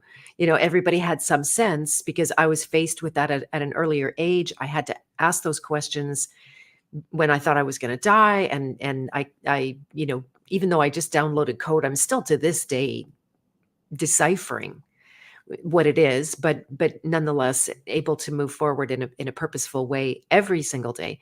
So yeah, I think there's a lot of purgatory there. They Yeah. know there's purpose, but the what, and Well, the who, and everything. and religions don't help. There's a lot of psycho-spiritual nonsense that doesn't help. There's obviously we're ingrained in an age of materialism, which doesn't help. And there's a lot of projecting towards officialdom or to gurus or to people to tell them what it is. And what I love about Percival is it's like if when you can sort of figure out how to properly think and to really shine the light of the intelligence on whatever topic you want and to go into that space. He talks about the fourfold breath and how when you do this, when you understand how the breath works and we're in between breaths, how you can get that light of intelligence to shine on things, you can kind of come into a place where you can have inner knowing by tapping into your knower and who you inherently are. And then you can come to understanding on anything you want to know about who you are, what you need to do. Yeah, You beautiful. have all the tools yourself already. You don't need to go to an ashram. You don't need to go to church. You don't need to. It does help to find because we are overstimulated in this world with all these distractions.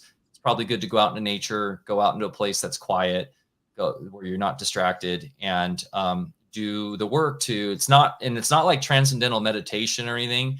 You are focusing your feeling and desire on essentially what you need to know without giving in to the senses or to other thoughts coming in and distracting you. Right. So it is I an like, active meditation, if you will. okay.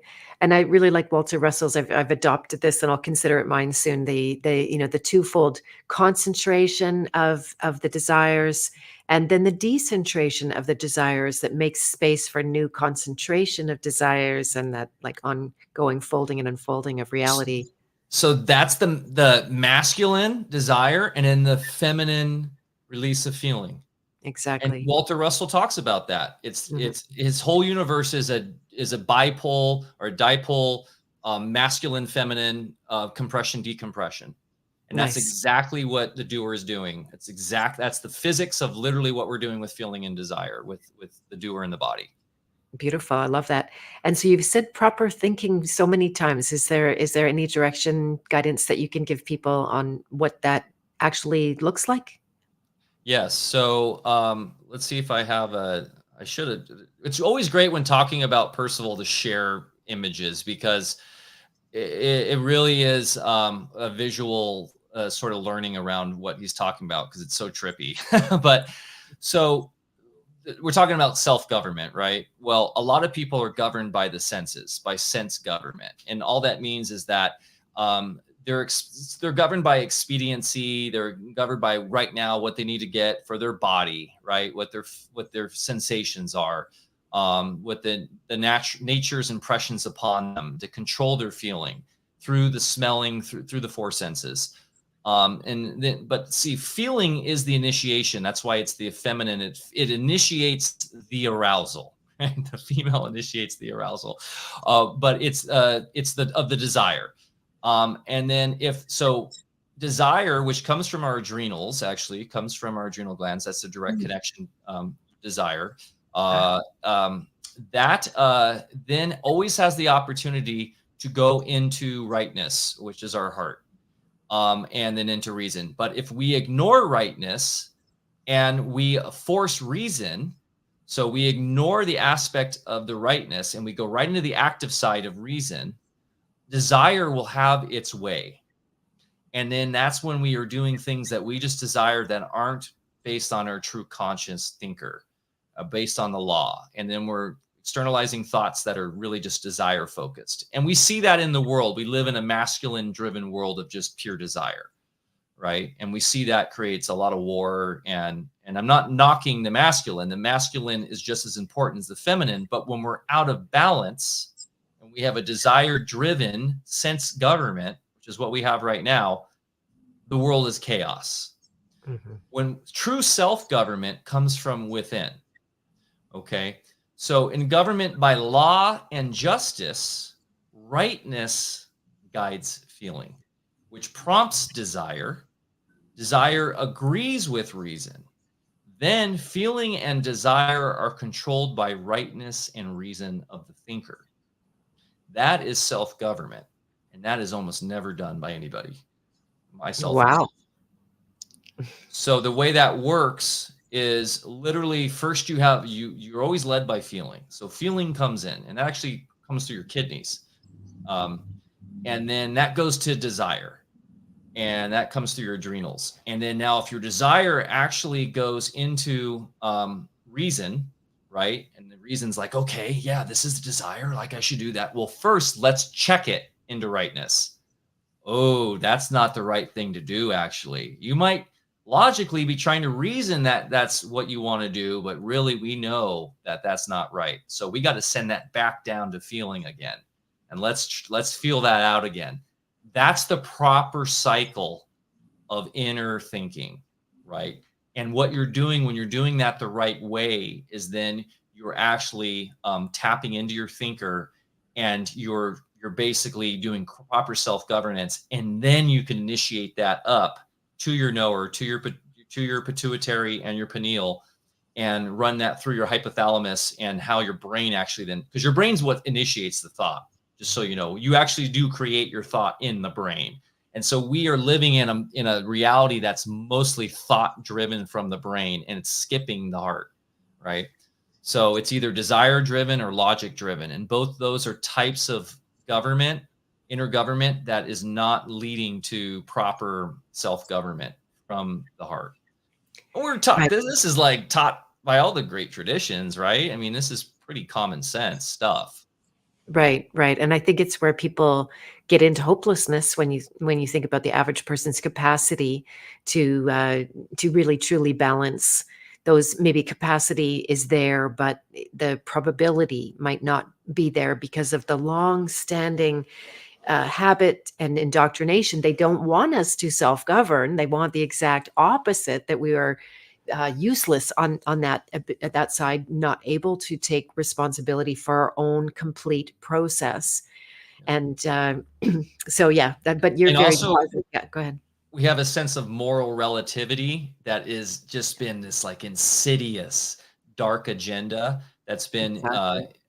really thrust into society, and that's like a total fake rightness, fake heart. That is not true rightness. That is actually still just desire. And moral relativity is just straight up desire by individuals who want to have a fake reality based upon, like their desires. And so what's great is when you understand true self-government, it counters all the nonsense out there. There's no way you can hack this or deny this reality. It is transcendent. It is fundamental.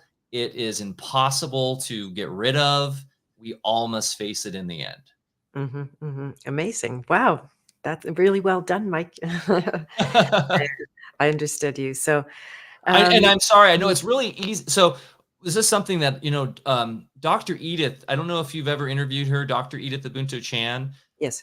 She's done some deep work on the law side, by the way, and has gone through a lot of workshops and done, equity and private law and all that stuff. And she did an amazing presentation, and she'll actually be at Music in Sky this year again.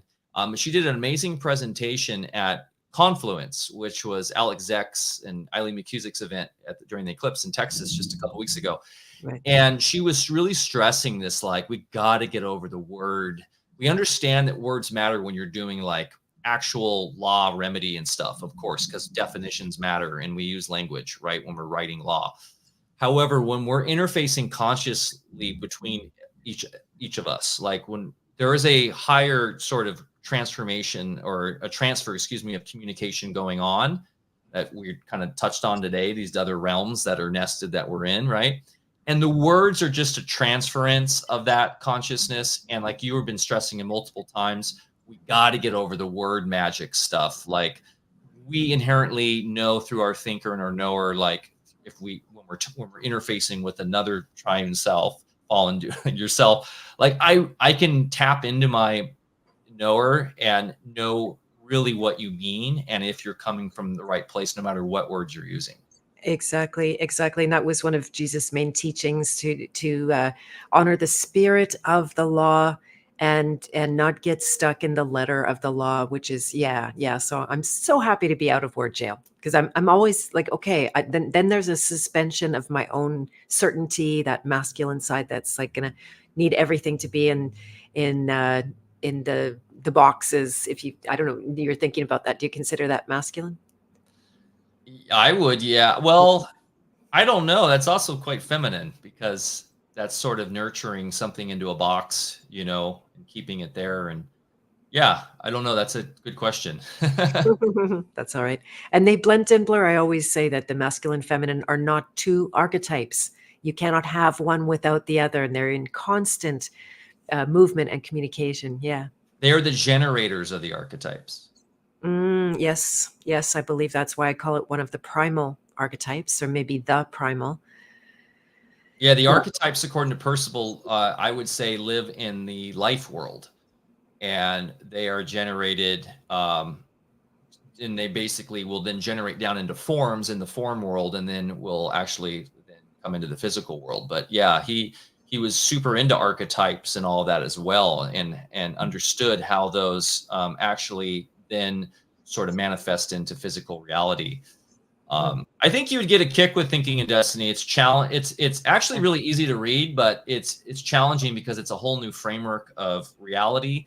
And once again, like, take it with a grain of salt, have fun with it, use it Mhm. where it makes sense. My favorite part is it really explains a lot of like questions I had about cause and effect and why certain things happen. Like, we were talking about Matt Belair in the beginning of this, and he brought up always the question, like the eternal question: why do we have war? Why do we have suffering?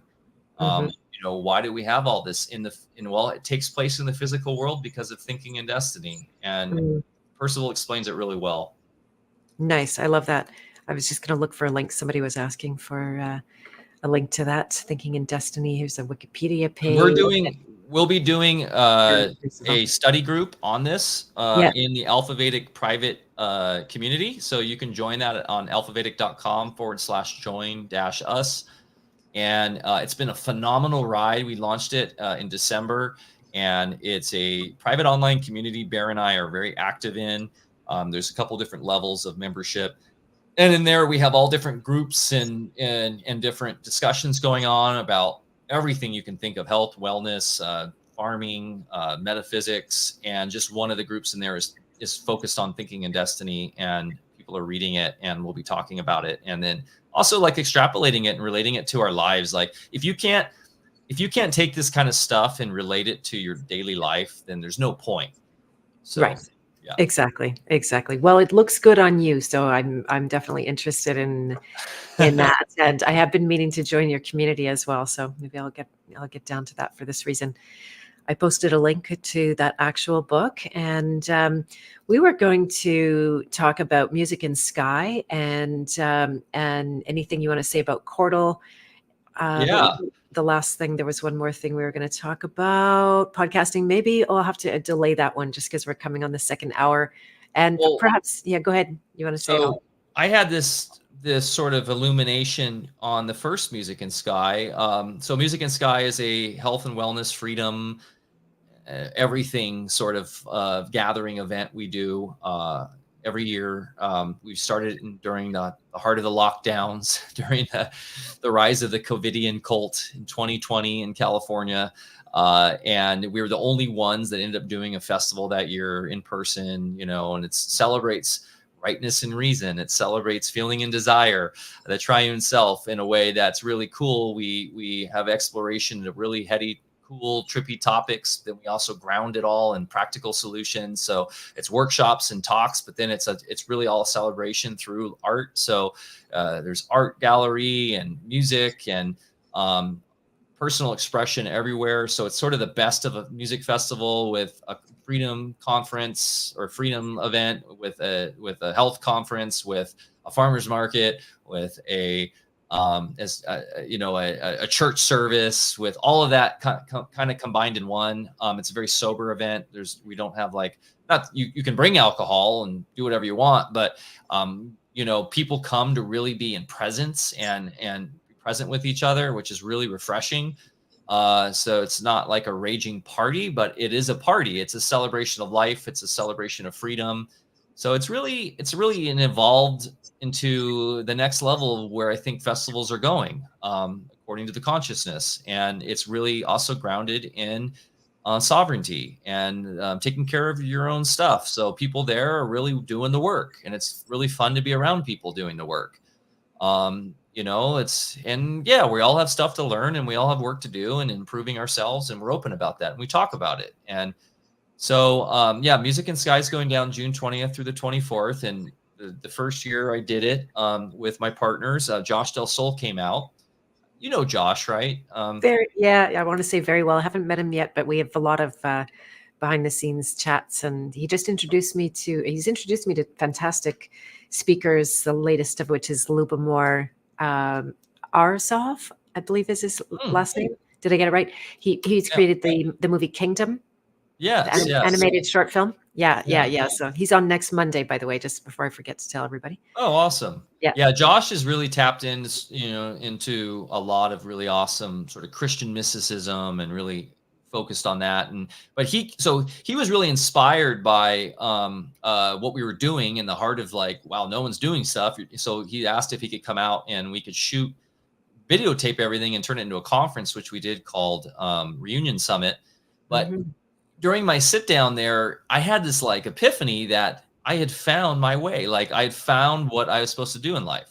Like my contracted sort of role here as I, progress forward was to all of my sort of interests in life were based around doing this event, which was DJing, podcasting. I'd worked in film forever, media, throwing events. All of that was kind of crystallized into Music in Sky. So that was really cool. And it's really been a lot of fun doing that because it's like my life's purpose. So Music in Sky, phenomenal lineup. We've asked Beth to come. She can't make it this year. But if you go check out the lineup, you guys will know a lot of people there that have been on your show. Alex Zek, Amanda Vollmer, Don Lester, Barre Lando, of course. We've got Adam Bigelson, who's holographic blood work. Danny Katz is just added. Melissa Sell, Sophie Fletcher, Joel and Yerasimos, Here for the Truth. Stellium 7. I don't know if you know his work. Yeah, I'm getting to know him. Is he in Europe, by the way? Yes, he's in Spain. Okay. Joel Schaefer, who does incredible stuff on Toltec shamanic work. And then like Justin Leslie, who's a whistleblower out of Pfizer, and Eileen McCusick, who does amazing work, tuning work, and Dr. Edith, as I said, and Renette Senum. And the music's amazing. Almost all the musicians are super awake and tapped in. Deepak will be again. It's like his 4th event. He's done amazing stuff in the freedom space and super talented. This band Neon Dreams, these guys are coming all the way from South Africa to perform. They're big fans of Alfa Cast, and they asked to come out, and they're really talented. 5 Times August will be performing again. Brad, he's just an amazing truther musician. Winsome Kind, who were at Anarchapulco, will be there. Sovereign Vine are amazing. And then we also have a lot of people that are performing, speaking, doing workshops that are literally from the ground up out of our community, that have progressed in their unfolding the last few years, are now on the lineup. Paula Pratt's an amazing version of that. Like, she's totally just matured through Music in Sky and these other platforms now. But yeah, people like Megan Quinn and Ashley Kleskin and Adam Lawson performing, and these other folks, they're literally just come up through Music in Sky, and now they're on the bill. And that's what we're all about. Really community focused, having the community like take on the role of doing the event and being the talent and everything. So really excited about it. Hope you guys can come out. It's in Northern California. It's a big camp out. We're all there together for 5 days, basically 4 to 5 days, depending on how long you want to stay. And there's like no cell service there. So you're kind of forced to be present because you can't be on your phone. We will have some saddle balloon coverage for emergencies and Wi-Fi hotspots, but Yeah, and it's very health and wellness focused. So a lot of like, yoga and movement and ice baths and whatever you're into. We have a creek runs through the venue. You can swim all day if you want, just float in the creek, which is always important to us. We always ground our events in nature. So they're outside. It's not like in a hotel conference or something. It's really nature, like surrounded beauty is really important to us. So yeah, I'm really excited. This will be our 6th one and I can't wait. Fantastic. That's amazing. Yeah, no, I remember the birth and the inception of that entity, and it's beautiful to watch people's progression. There's nothing more to me. That's the biggest privilege I have in my work is watching people take their monumental leaps and to literally change their life and deepen into purpose. So I love watching that about you as well. Yeah, yeah, it's been fantastic. I'm really glad we had this time. And maybe we could geek out on podcasting another time. Maybe if you'd be open to it, you should come on with us on the 27th of June when we're going to be talking to Jason and Rose from Crow 777 and Ben Balderson, and just reflecting on how the alternative media mechanically has somewhat, at least for our people, taken over for mainstream media, and what it is the esoteric nature of that, putting those thought forms out into the world, and how is that changing and influencing the progression of many people. So I mean, literally what we just talked about this entire talk is we're doing right now. So we are initiating, that's what's trippy. That would be a fun talk because when Percival wrote this, he was just dealing with magazines and newspapers for media. And now we have this like mass media stuff. And of course, all the dark occulted things that were done through, secret projects and stuff for mind control and all of that, using the television literally was created to do for mass mind control.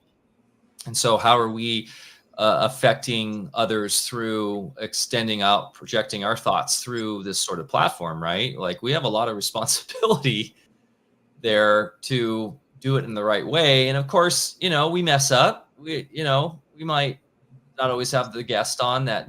We try to vet all our guests, but maybe there's a guest that maybe is putting out some stuff that we take pride with Alfa Vedic that hopefully we haven't had any dark forces. I don't think we have. But you never know, like there could be agents, provocateurs and stuff that I know there are that are trying to influence and get into the alternative media world that we're doing and manipulate it and control it. So once again, important to understand what I was talking about today, because when we can tap into our thinker and knower, we can intuitively know if that person is trying to do us wrong or not. yeah, yeah, exactly.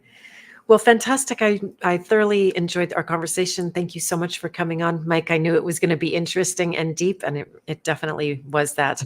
And Alfa Vedic sells the books too.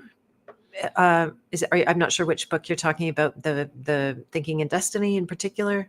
We don't, you can go to our book list, alfavedic.com/book list. And it's on there and we get a little, commission.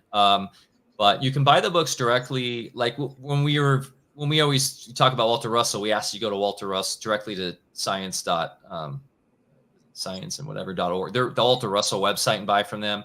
If you can, just buy from the Word Foundation direct. He's written other books too that I have, like This Democracy as Self-Government, where he kind of lays out how democracies never really happened correctly. And as an anarchist, sort of voluntarist, I get triggered a bit by this book, but it is really interesting in understanding that we are democratic internally. Anyways, he's written other books. They've got a monthly newsletter that goes out, a magazine actually that goes out, really interesting. So check it out.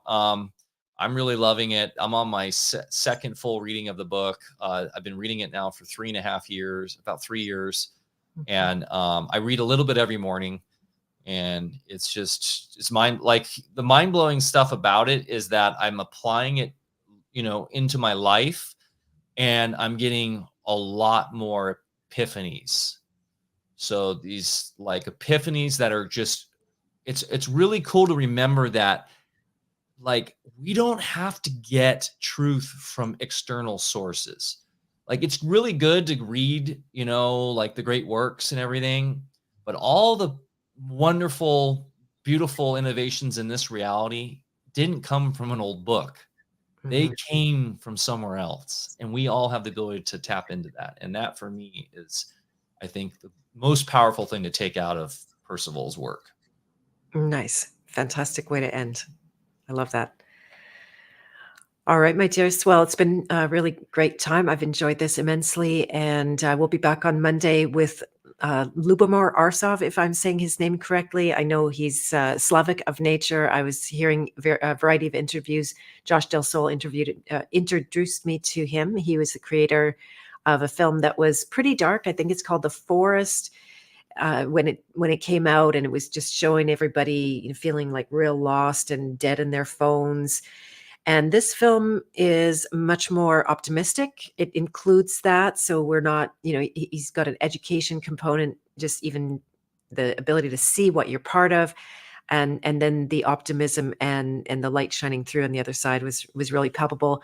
And hearing him speak and what's behind his, you can feel his process as a high level of integrity, in my opinion. So I'm very excited to talk to him as well. I wish you the most amazing music in Sky. I'm sure we'll be in contact before then. Again, June 20 to 24. If you haven't already planned your trip there, you should definitely do that. And I have a strong intention to get there one way or the other one of these times. I hope you continue doing it so that I can take part. And I think that's all for today. You can always visit bethmartins.com, find out where you are on the path of purpose, find an archetype that is a gross oversimplification, but it's got truth to it, and it gives you a place to begin the work right away. And that's my goal, is always to make that easier for people to step into. And I think that's all for now. So have a great rest of your day, Mike. Give Barre a hug for me. Barre Lando is here, but in the private, in the House of Free Will. He's doing a workshop for us on building the body for what's to come. Whether that's apocalyptic, like we're commonly told, or it's not, it doesn't matter. Strength is never going to be a problem. I know I was so glad I did a little bit of working out before, and we went and did the farm yesterday for 8 hours, pushing around wheelbarrows full of shit, literally good black gold. And then I didn't die, and here I am. I'm not even in pain. That's like amazing. So it's very worthwhile. I was doing that all day yesterday myself. After we celebrated my mom's birthday, and then I worked in the garden all day. It was awesome. Nice. It's good, honest, hard work. It's good for you. I don't want to say soul, because that's not what we know it to be anymore. But yeah, super And good. yeah, once again, as a doer in the body, like, we're here to do work. We're here to do things.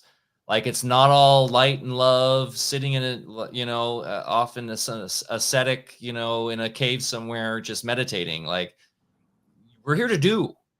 And I hope in my life I inspire people by my doing. And that's why I'm so active doing things like festivals and Portal and all this stuff. Like, I would go crazy if I wasn't. That's also the Virgo, I guess, and just who I am and my human design as a manifesting generator. I would like to go. I'm going to have a conversation actually with Sophie and Yerasimos on human design and its relation to thinking and destiny. I think we could trip out on that, and also your work.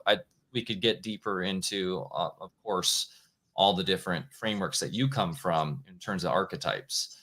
So yeah, lots of more fun talks to be had. Yes, indeed. There will be no shortage of it. So if anybody's interested in that workshop, by the way, you do need to become a member of the House of Free Will. You can visit my website, bethmartins.com. You'll find the link to the application there. So I vet people. It's not just anybody that can come in there. I want to make sure we're of like minds. And then the workshop is free to members only. So I just want to make sure everyone knows that. And so that's all for now. Thank you so much for making the time, Mike. It's been a total pleasure. Been an absolute honor. Thanks. Have a great rest of your day. Okay. Bye for now.